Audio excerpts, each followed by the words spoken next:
Slavonic here. Welcome back to the channel. It's been a long time. Hey, so I'm doing a track day. It's not the way I expected it to go. For the people who've been watching the channel for a while now, you'll notice that I'm inside my Mustang. So yes, I'm turning my 2011 Mustang into a track car, and I plan to compete in the SCCA Time Trials this year, 2025.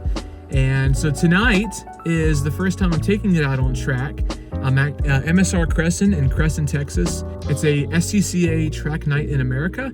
So first time, good easy way just to kind of ease it in, just to see how the car is going to handle, because I really have no idea. I've done a lot of work to it. I'll get into it later on in the video. But yeah, I'm eager to kind of see how the car does. So strap in, man. Hold on. It's going to be hopefully not too wild of a ride.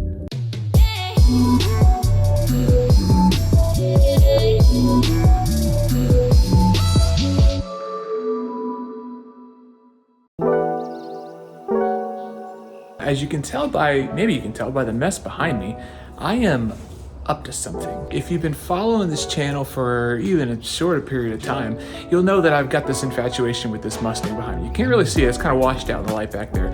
But the Mustang has now been retired from active duty. So I'm not selling it. I'm not kicking it to the curb. I'm not gonna let it go to some teenager and so they can turn it into some street racer or whatever. I'm keeping it. But it now has a new life. I'm going to be using my 2011 V6 Mustang for SCCA Time Trials. Now I know, you're probably like, wow, that's really awesome. Or you're probably like, wow, that's really stupid. But I've got the car, it's paid off. It's like, why not go for it, you know? I really want to do some stuff to get on track, so I went and I got all these upgrades and stuff. I got some new tires, I got new wheels coming, I got a new front bumper, which you can kind of see back there because it's kind of washed out. I went on to late model restoration and I got the front bumper off of the GT. So it came in an enormous box, and there it is. Got some new tires from Tire Rack, new wheels coming from Apex Wheels. I got a bunch of new stuff. So I'm excited to show you guys this stuff, and it'll be a little bit of a process to get everything installed, but I think it's going to come together really nicely.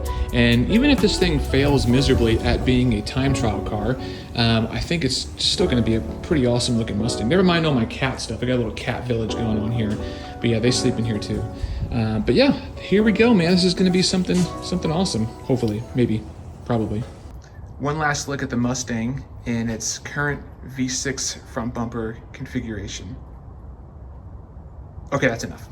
So part of the reason why I got the GT front bumper for the Mustang was mostly for cooling options for the brakes. Because the Mustang is a heavy car, it's right around 3,500 pounds, you want an option to be able to cool the brakes. Combined with some brake ducting that I had installed at Rapscallion Motorsports, I went on to Vorschlag and I bought it's like these air deflectors for the brakes. And I'll post a picture up here for you guys to see. When you combine the brake ducting that I had put in at Rapscallion with these air deflectors from Vorschlag, it just basically blows air directly onto the brake rotor. Other setup options that I had done, I've got some Koni street suspension on there. It's basically like an OEM equivalent.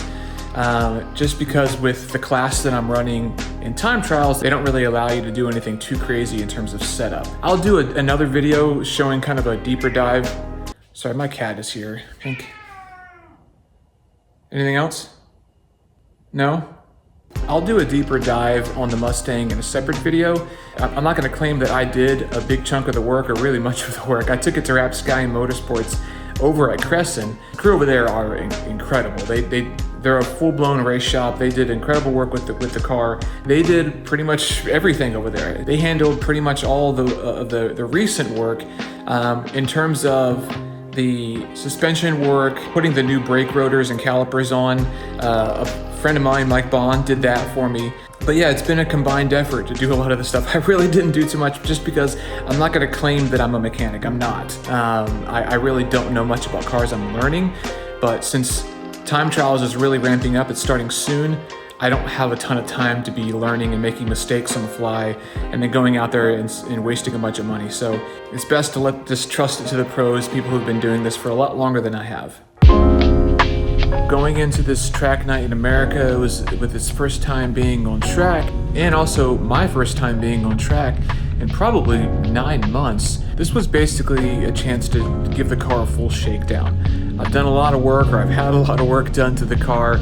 It was a chance for me to, like I said, not just shake the car down, but also to shake some rust off me as well.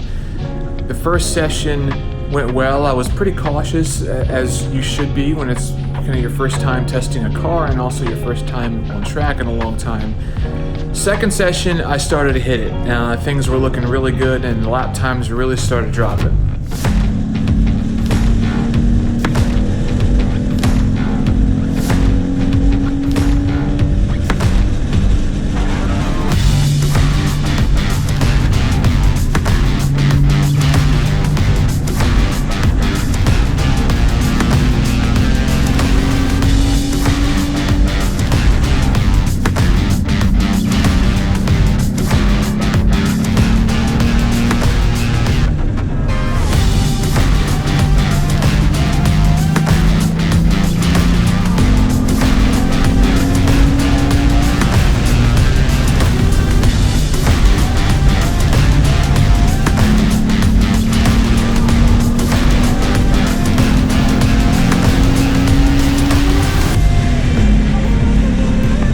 I would be doing this outside, but it is so windy outside, as you can see by my illustrious hair here.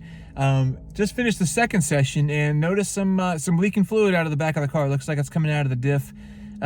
Just a few drops here and there. We think that it's just the diff heating up and leaking a little bit. Because it's so windy, it's just splattered all over the place. So we're gonna take a look. We're gonna probably just top it up with diff fluid, and then I'm gonna try and make it home, and we're gonna go from there. But definitely not gonna do the third session. But man, this car freaking ripped on the track. I had a lot of fun.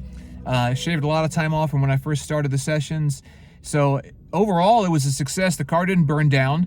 I've got a few check engine lights on and everything like that. But other than that, it was a lot of fun. So Daniel is here. We're gonna try and get this thing worked out so I can get home. All right, guys. So I actually just got back from SCCA Motorsports, getting the car worked on. Come to find out, there was a small leak that was happening with the just the sealant on the diff, but the majority of it was actually a kind of a structural problem, so to speak, with the S197 Mustang, which is what this is behind me. The problem is on the rear axle, on the right side, there's like a little bleeder valve, and at Crescent, there's a turn called Big Bend, and it's a really fast left-hand turn.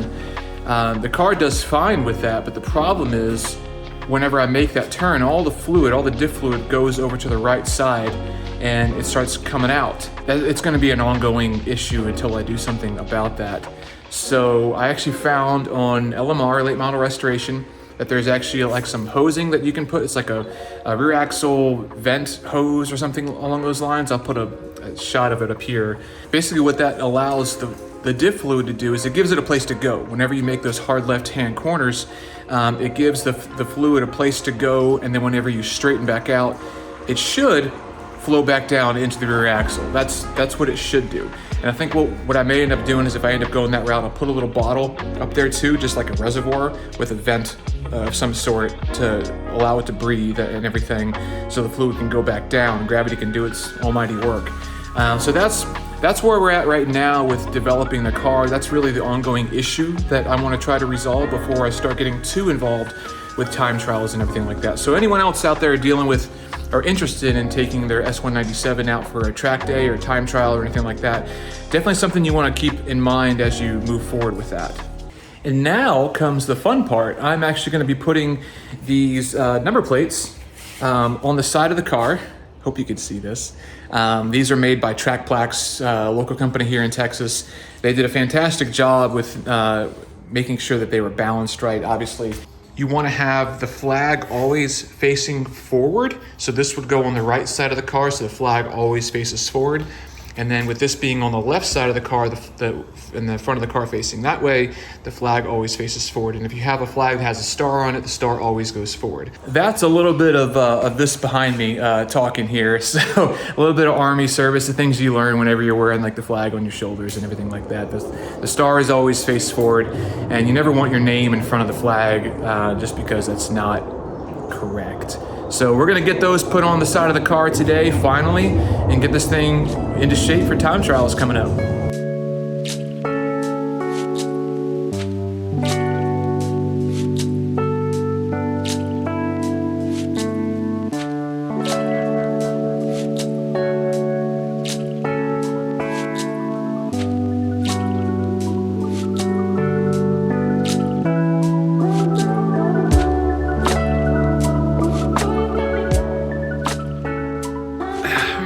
left side done. Had one little mishap right here at the bottom. That's okay, look. I could go through here and find a bunch of stuff that's not exactly perfect, but that's okay. I'm not perfect, this thing ain't perfect, this car ain't perfect, but we're out here doing it, man. That's all that matters. Well, I've got to say, guys, I've waited a long time to see this number on this car, and honestly, I didn't think it'd be something that would happen. I never thought that this would be a track car. I kind of imagined it, but I didn't think it was something that would actually be possible. Mustangs are known for many things, and especially this car, the 2011 Mustang, it's known for many things, and most of those things are not good. The rear of the car, the rear end of the car is basically the subframe of a truck.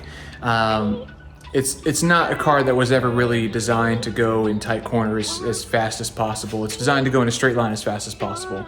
And it's a V6 too, so you can't expect much. It's one of those at least you tried kind of things. But as you saw from the video, man, it's a pretty capable car once you put some time and effort into it. So yeah, with the car all stickered up over here, I'm excited. I'm excited to get this thing going. Time Trials, SCCA at Crescent. Let's go, man. Let's hit it.